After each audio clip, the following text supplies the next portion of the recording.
नमस्कार, आप देख रहे हैं ब्रेकिंग बिहार। नई सरकार बनने की बात चल रही है, दिन भर इसी को लेकर के गामा-गामी रही, लेकिन सबसे महत्वपूर्ण बात है कि नई सरकार बननी है।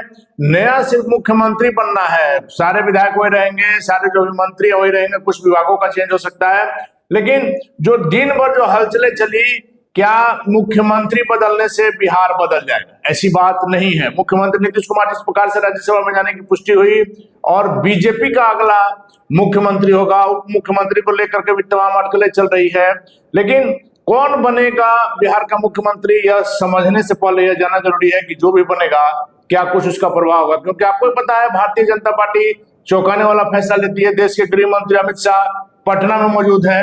क्या कुछ उनके मन में है, इसको समझना किसी के लिए भी बहुत मुश्किल है। सभी लोग अटकलें लगा रहे हैं, सम्राट चौधरी से लेकर के नित्यानंद राय से लेकर प्रेम कुमार, कई नाम चल रहे हैं। कभी कोई जाति की बात करता है, कभी कोई महिला की बात करता है, लेकिन क्या कुछ होगा अमित शाह के दिमाग में, यह खुलासा तभी होगा जब अमित शाह सामने से कहेंगे। लेकिन आज हम सिर्फ चर्चा इस बात के लिए करेंगे, इस बात के लिए यहाँ बैठे हैं कि जो भी बनेगा बिहार का मुख्यमंत्री भारतीय जनता पार्टी का होगा, और उसके बनने से क्या कुछ असर होगा बिहारियों पर, बिहार के लोगों पर, और जो यहाँ जो काम की स्थिति है उस पर। क्योंकि मुख्यमंत्री नीतीश कुमार ने जो लकीर खींची है, कुछ आरोप उन पर भी लगते रहे। सबसे बड़ा आरोप कि अधिकारियों का मनोबल बढ़ा हुआ है, विधायकों की भी नहीं सुनते हैं। क्या कुछ बदलाव आएगा बिहार में, इसी विषय पर चर्चा करेंगे। हमारे साथ सुमन जी, क्या कुछ लग रहा है कि चूंकि सरकार तो वही है, सारे विधायक वही है, कोई नया चुनाव नहीं होने जा रहा है कि बहुत बड़ा कोई फेरबदल होगा, लेकिन चूंकि मुख्यमंत्री ही बदलने के बाद क्या कुछ असर पड़ेगा आम बिहारियों के जीवन पर? बिल्कुल, आपने शुरू में ही कहा कि नीतीश कुमार के सरकार के बारे में कहा जाता है कि नीतीश कुमार की सरकार को अधिकारी चलाते हैं। देखिए, अधिकारियों को, मुझे जो समझ में आ रहा है, अधिकारियों के मनोबल पर सबसे बड़ा असर पड़ेगा। देखिए, लगातार कहा जा रहा है कि अधिकारी जो है, अफसर हैं सरकारी, बेलगाम हो गए। आप अंचल कार्यालय में चले जाएं, जिस प्रकार से लूट खसोट और घूसखोरी की कहानी हो रही है, वो किसी से छिपी नहीं है। और हमारे सभी दर्शक जानते होंगे कि आप किसी भी अंचल में चले जाइए, पूरे बिहार के किसी जगह पे भी, वहां पर लोग अंचल में भ्रष्टाचार में पूरी तरीके से लिप्त हैं, आम जनता त्रस्त है। अब कहानी है कि कहा जाता है नीतीश कुमार पर, देखिए आपने बहुत अच्छी बात कहा, नीतीश कुमार ने जो लकीर खींची है। देखिए, जो नीतीश कुमार को खराब कानून व्यवस्था मिला था, जो खराब बिजली की व्यवस्था मिली थी, जो गड्ढों में जो सड़कें हुआ करती थी, उन सबों को पाट कर उन्होंने एक अच्छा बिहार बनाने का प्रयास किया था, और उन्होंने बहुत अच्छा अपना रीजन में काम भी किया। लेकिन इसके अलावा नीतीश कुमार पर कुछ आरोप भी लगते रहे। आरोप, सबसे बड़ा आरोप ये है कि ये नेताओं की नहीं सुनते हैं, ये अधिकारियों की सुनते हैं।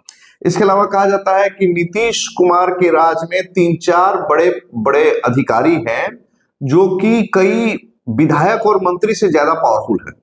और विधायक और मंत्री, आपने देखा भी होगा कई तस्वीरों में कि कुछ विधायक एनडीए के तो बड़े बड़े अधिकारियों के पांव छूते हुए। नहीं, वो तो नया नया विधायक की बात है, वो अति उत्साह में ऐसा कर रहे हैं जी, प्रोटोकॉल है विधायक का। हाँ, नहीं, उनको जानकारी नहीं है। उसके अलावा देखिए, तो सबसे बड़ी बात क्या है कि देखिए, जो भी नए अधिकारी आएंगे, अभी तक भारतीय जनता पार्टी एक सहयोगी की भूमिका में थी, अब भारतीय जनता पार्टी एक शासक की भूमिका में होगी, क्योंकि उसका मुख्यमंत्री रहेगा। नीतीश कुमार जब राज्यसभा चले जाएंगे तो जाहिर सी बात है कि उनके पार्टी के डिप्टी सीएम का भी वही पावर होगा जो भारतीय जनता पार्टी के डिप्टी सीएम का पावर हुआ करता था।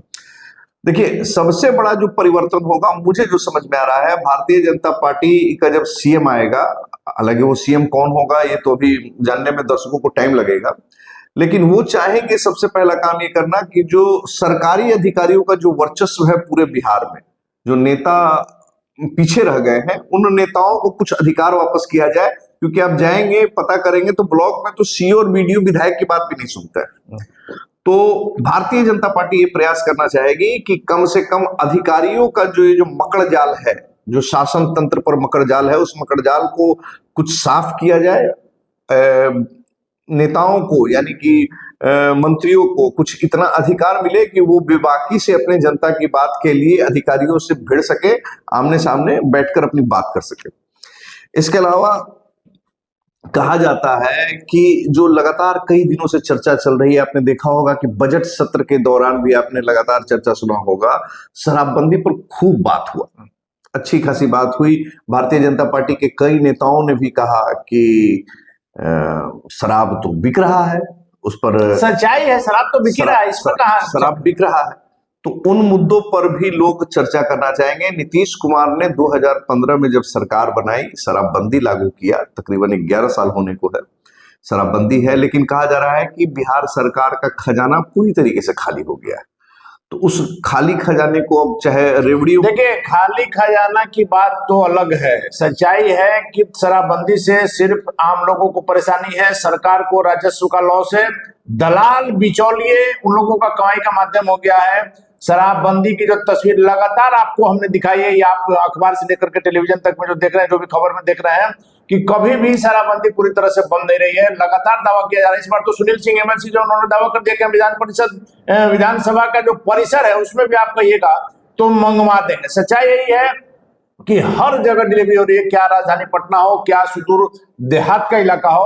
वैसे में जब काम चल ही रहा है तो सरकार को आखिर राजस्व की हानि क्यों? जी, और वो भी राजस्व जब कई हजार करोड़ में हो। और सबसे बड़ा चीज क्या है कि देखिए, एक और भी ये बात हो रही थी ना कि शराब नहीं होने के कारण काफी लोग जो है अपना कोई इवेंट कर रहे हैं, फंक्शन कर रहे हैं, तो यूपी और झारखंड चले जा रहे हैं। बड़ी बड़ी कंपनियां जो है अपना इवेंट यहाँ नहीं कर पा रही हैं। होटल इंडस्ट्रीज को काफी नुकसान हुआ था। अगर आप पूरा केवल सरकार का रेवेन्यू की बात करें तो उस समय करीबन 6 से 8 हजार करोड़ रुपए का रेवेन्यू होता था, लेकिन उससे संबंधित लोगों को जितने बेरोजगार हुए, जितने होटल्स को टैक्स का नुकसान हुआ, उनको अलग अलग चीजों का नुकसान हुआ, तो अगर आप टोटल देखते हैं तो 30-40 हजार करोड़ से ऊपर का मामला चला जाता है। बहुत बड़ी रकम। उससे बेनिफिट क्या होगा? अब देखिए, अपने हमने शराबबंदी के बारे में, नीतीश कुमार के मुख्यमंत्री रहते, नीतीश कुमार के समय में अगर शराबबंदी हटता तो कहा जाता कि नीतीश कुमार का एक गलत निर्णय बिहार को काफी लॉस कराया। लेकिन अब नीतीश कुमार के पास में ये कहने को रहेगा कि देखो भाई, जब तक हम मुख्यमंत्री थे हमने शराबबंदी को नहीं हटाया। नहीं, वो तो मुख्यमंत्री जी का एक हठ भी था, और कहा भी जाता है कि मुख्यमंत्री जिद्दी स्वभाव के व्यक्ति हैं। जब उनके सामने ऐसी बात आई तो उनका सीधा था कि किसी स्थिति में, हालांकि उन्होंने जो जिस सोच के साथ शराबबंदी लागू किया था सभी लोग इसके पक्षधर थे, लेकिन हम उस विषय में से बात कर रहे हैं कि जो शराबबंदी का जो लूज फॉल्स जो है, जो उसमें जो छिद्रता है, जिसके कारण से कड़ाई से जो लागू नहीं हो पा रहा, उसके कारण शराबबंदी का जिस प्रकार से माहौल बन गया। नहीं तो अगर पूरी तरह से शराबबंदी लागू रहे तो इससे बेहतर तो कुछ हो ही नहीं सकता। जी बिल्कुल, लेकिन वही बात है कि चारों तरफ से जो है अलग अलग जो राज्य या देश से भी हम सटे हुए हैं, तो वहाँ बॉर्डर से आप रोक नहीं सकते। वहाँ शराबबंदी है नहीं, तो लाने जाने का आप कितना पुलिस फोर्स बैठाइएगा गांव घर पर? नहीं, संभव नहीं है। तो इसलिए धड़ल्ले से बिक रही है। तो नीतीश कुमार के हटने से शराब भी बिहार में मिलने की संभावना, हम ये नहीं करें कि पूरे बिहार में फिर वैसे ही दुकान खुलेगा, लेकिन धीरे से चाहे बड़े होटल्स में, बार्स में, या जिस भी तरीके से हो, शराब को शुरू किया जाएगा और उसके भी रेवेन्यू से कुछ अपने खजाने को भरने का कार्य बिहार सरकार करेगी।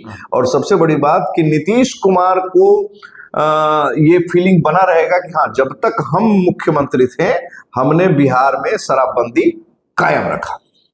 देखिए, तो हम लगातार ये भी कहते हैं कि जब तक समाज है, क्राइम पूरी तरह से समाप्त नहीं हो सकता है। किसी का घर का समस्या हो, किसी का गांव का समस्या हो, कोई इस प्रकार की जो बातें आती है उसमें आप हर जगह पुलिस नहीं बिठा सकते हैं। लोगों की आपसी लड़ाई में अगर कोई बात होती है, लेकिन कानून का भय होना चाहिए। मुख्यमंत्री नीतीश कुमार ने जो कानून का राज स्थापित किया, जो आपराधिक गिरोह होते थे उनका तमाम का खात्मा हो गया। आज आप नहीं कह सकते हैं कि कोई भी संगठित जो है आपराधिक गिरोह बिहार में है। लेकिन बीजेपी का जो मुख्यमंत्री बनेगा तो निश्चित तौर पर अपराध के प्रति भी लोगों में एक और आशा रहेगी, क्योंकि भारतीय जनता पार्टी भी मोदी और अमित शाह की जोड़ी जो है कहीं किसी प्रकार की समझौता नहीं करेगी। और जिस प्रकार से जनता ने पूर्ण बहुमत दिया है उस पर भी जनता को एक सुशासन का माहौल फील होगा। और शराबबंदी को लेकर के जो राजस्व से लेकर के जो तमाम जो लीक वाली जो बात आ रही है कि शराबबंदी पूरी तरह से सफल नहीं है, इस पर भी रोक हटने की गुंजाइश है। चाहे इस रोक को जिस स्तर पर सरकार जैसे सोचेगी कि सिर्फ होटलों में दे, रेस्टोरेंट में दे, या आधार कार्ड से दे, यह तो सरकार की बात है।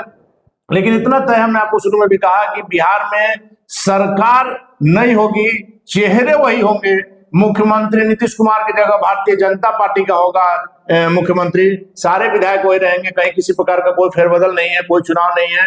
लेकिन जिस प्रकार से दिन भर अटकलें चल रही है, निश्चित तौर पर जनता के मन में एक उत्साह है कि कौन बनेगा बिहार का मुख्यमंत्री। अटकलों पर हम ध्यान नहीं देते हैं, हम संभावनाओं पर कोई खबर नहीं चलाते हैं कि कौन बनेगा, क्योंकि लगातार आपने देखा है कि भारतीय जनता पार्टी चौंकाने वाला फैसला लेती है। वैसे में कौन बनेगा बिहार का मुख्यमंत्री, और जो बातें हमने कही क्या कुछ असर होगा उस मुख्यमंत्री के बनने के बाद बिहार के लोगों पर, बिहारियों पर, यह देखना बाकी है। फिलहाल आप बने रहें ब्रेकिंग न्यूज़।